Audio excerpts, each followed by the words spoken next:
మంగళగిరిలో వైసీపీ గెలుస్తుంది అనుకుంటున్నాను సార్. ఇప్పుడేమో ఆర్కే గారిని మార్చారు కదా, దాన్ని బట్టి చూడాలి. ఆయన ఇక్కడి నుంచి వెళ్ళటం ఆయనకి ఇష్టం లేదు, అది దానివల్ల ఆయన అసంతృప్తితో రాజీనామా చేసింది. అది అనుకుంటారు, ఎవరైనా ఎవరి పార్టీ వాళ్ళు గెలవాలనే కదా అనుకునేది, వాళ్ళు అనుకుంటారు గెలవాలని.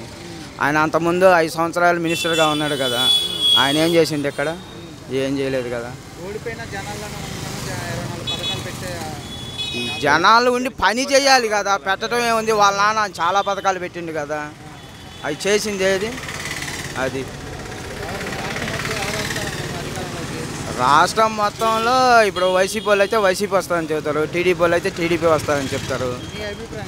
నా అభిప్రాయం అయితే మేము వైసీపీ కాబట్టి వైసీపీ వస్తుందని చెబుతాం. అది ఎన్నన్నా కానీ గవర్నమెంట్ ఫామ్ చేస్తాం. Like and subscribe Eagle Media Works.